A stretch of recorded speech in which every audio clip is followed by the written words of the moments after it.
بسم اللہ الرحمن الرحیم۔ الجملۃ الاسمیہ، جملہ اسمیہ۔ آج ہم یہاں سے زاد الطالبین پڑھیں گے جملہ اسمیہ۔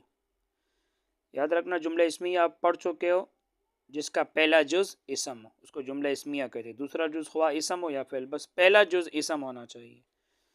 تو زاد الطالبین کا اہم مقصد جو ہے وہ یہ ہے کہ آپ کو بس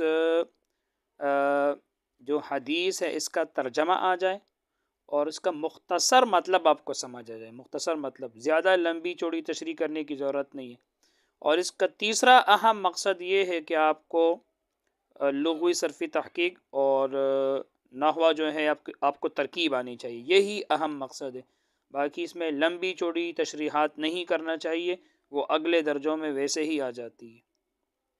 تو الجملۃ الاسمیہ، اب یہاں سے جملہ اسمیہ کی ترکیبیں شروع ہوتی ہیں۔ الجملۃ الاسمیہ، اور یاد رکھنا یہ جو جملہ اسمیہ ہے تو اس کے اندر 38 احادیث ہے، 38 احادیث۔ تو پڑھتے ہیں الدین النصیحۃ، دین خیر خواہی ہے، دین نصیحت ہے۔ الدین النصیحۃ، دین نصیحت ہے، خیر خواہی ہے، خیر خواہی۔ یاد رکھنا نصیحت ہر ایسی بات کو کہتے ہیں جس میں اصلاح کی طرف دعوت ہو اور برائی سے روکا جائے، نصیحت ہر اس بات کو کہتے ہیں۔ تو ایک جامع جملہ ہے، ایک جامع حدیث ہے یہ، جو ہر اچھی بات کو شامل ہے، ہر ایسی بات جس میں اصلاح کی طرف دعوت ہو اور برائی سے روکا جائے۔ الدین النصیحۃ، تو اس کی ترکیب کرتے ہیں۔ یاد رکھنا مبتدا جو ہوتے وہ معرفہ ہوتے، مبتدا معرفہ ہوتے، اور جو خبر ہوتی ہے وہ نکرہ ہوتی ہے۔ کبھی کبھی بہت ہی کم ایسا ہوتا ہے کہ خبر معرفہ آ جاتا ہے، ورنہ خبر نکرہ ہی ہوتا ہے۔ جیسے یہاں یہ خبر ہے، الدین مبتدا ہے اور النصیحۃ خبر ہے، یہ خبر ادھر دیکھو معرفہ آ گیا۔ ویسے جو مبتدا ہوتے یہ معرفہ ہوتے اور خبر نکرہ ہوتی ہے۔ بہت ہی کم جو ہے خبر معرفہ آتے، بہت ہی کم۔ ادھر جیسے دیکھو یہ خبر معرفہ آ گیا۔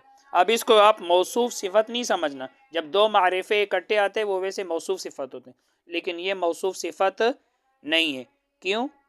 اس لیے کہ آپ پڑھ چکے ہو کہ موصوف صفت میں مطابقت ہوتے، صفت موصوف کے مطابق ہوتے۔ اگر موصوف مذکر ہوتے تو صفت بھی مذکر ہوتے۔ جبکہ یہاں پر دیکھو النصیحۃ، اس کے آخر میں آپ دیکھیں گولتا ہے النصیحۃ، جبکہ الدین کے آخر میں گولتا نہیں ہے، تو معلوم ہوا یہ موصوف صفت نہیں ہے بلکہ یہ مبتدا خبر ہے۔ تو ترکیب کرتے ہیں الدین مرفوع لفظاً مبتدا، النصیحۃ مرفوع لفظاً خبر۔ مبتدا اپنی خبر سے مل کر جملہ اسمیہ خبریہ ہو گیا۔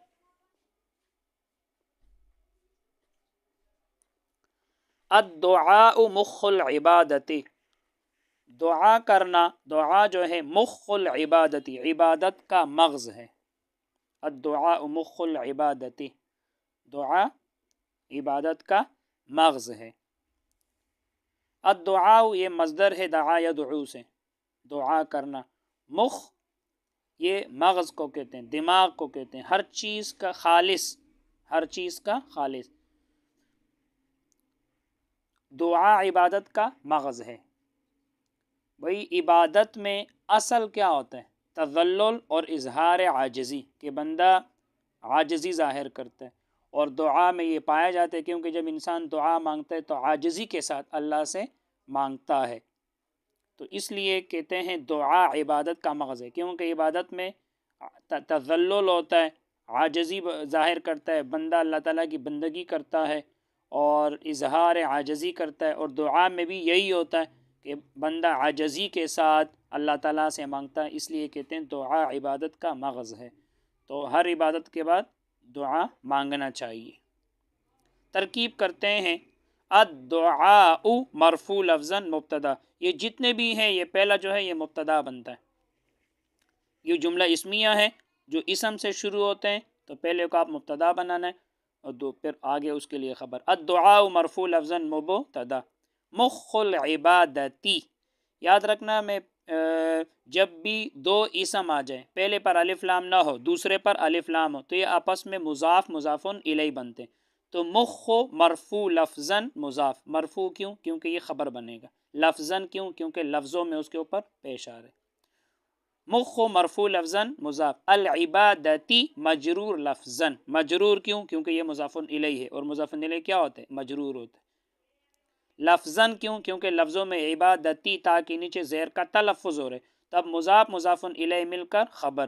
یاد رکھنا یہ مضاف مضاف الیہ مل کر کبھی یہ مبتدا بنتے ہیں، کبھی یہ خبر بنتے ہیں۔ شروع میں آ جائے تو پھر یہ مضاف مضاف الیہ مل کر مبتدا بنیں گے، اور آخر میں آ جائے تو پھر مضاف مضاف الیہ مل کر خبر، تو کبھی یہ مبتدا بنتے ہیں کبھی خبر بنتے ہیں، جیسے یہاں یہ خبر بن گیا۔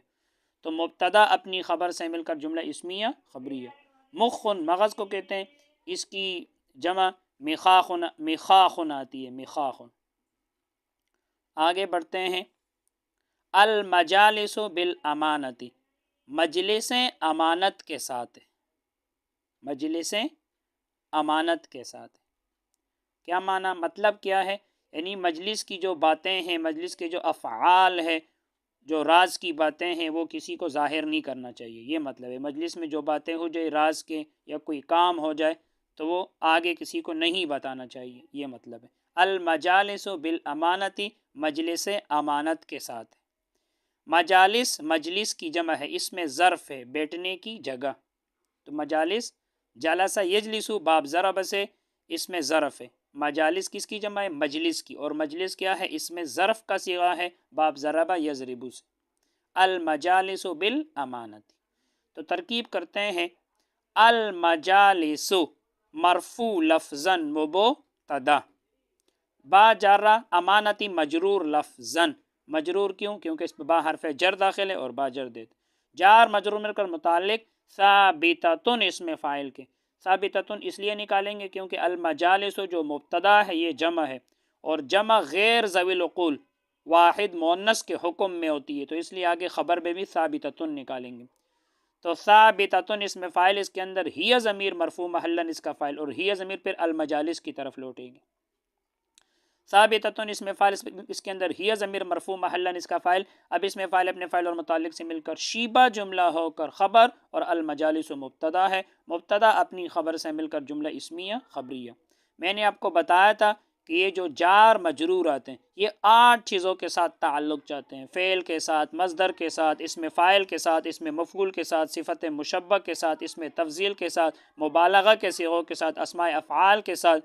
اگر ان میں سے کوئی بھی نہ ہو تو پھر اس کا جو متعلق ہے وہ محذوف نکالتے ہیں۔ اب یہاں دیکھو 8 چیزوں میں سے کوئی بھی نہیں ہے، تو ہم نے اس کا متعلق کیا نکال دیا؟ محذوف نکال دیا۔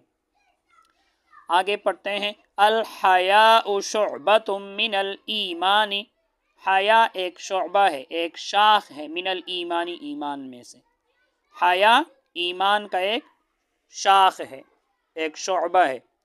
بھئی حیا کی وجہ سے انسان گناہوں سے بچ جاتے ہیں، کیونکہ حیادار شخص دنیا میں اور آخرت میں رسوائی سے ڈرتا ہے، جس کی وجہ سے وہ گناہ نہ کرتا ہے، اور گناہ نہ کرنا ہی کیا؟ یہ ایمان کا ایک حصہ ہو گیا نا۔ تو یہ مطلب ہے حدیث کا، الحیاء شعبۃ من الایمان، حیا ایک شاخ ہے من الایمان ایمان میں سے۔ ترکیب کرتے ہیں، الحیاء مرفوع لفظاً مبتدا، شعبۃ مرفوع لفظاً موصوف۔ یاد رکھنا جب نکرہ کے بعد جار مجرور آ جائے، جیسے دیکھو یہ شعبۃ نکرہ، اس کے بعد دیکھو جار مجرور آ جائے، تو یہ جب نکرہ کے بعد جار مجرور آ جائے تو یہ نکرہ موصوف ہوتے، اور وہ جار مجرور اس کے لیے صفت ہوتے۔ شرط یہ ہے کہ جار مجرور عبارت میں کسی کے ساتھ نہ جوڑے، بلکہ اس کے لیے متعلق محذوف نکالنا پڑے، اور یہاں جار مجرور تو عبارت میں نہیں جوڑ رہے، تو لہٰذا یہ شعبۃ موصوف ہوگا، اور آگے جار مجرور اپنے متعلق سے مل کر اس کے لیے صفت ہوگا۔ تو شعبۃ مرفوع لفظاً موصوف، من جارہ، الایمان مجرور لفظاً، جار مجرور مل کر متعلق ثابتۃ اس میں فاعل کے، ثابتۃ اس میں فاعل، اس کے اندر ہی ضمیر مرفوع محلاً اس کا فاعل۔ اب اس میں فاعل اپنے فاعل اور متعلق سے مل کر شیبہ جملہ ہو کر صفت، اور شعبۃ موصوف ہے، موصوف صفت مل کر خبر، اور الحیاء مبتدا ہے، مبتدا اپنی خبر سے مل کر جملہ اسمیہ خبریہ ہو گیا۔ بس آج کے لیے اتنا ہی۔ اللہ تعالی ہم سب کو علم نافع عطا فرمائے۔ السلام علیکم۔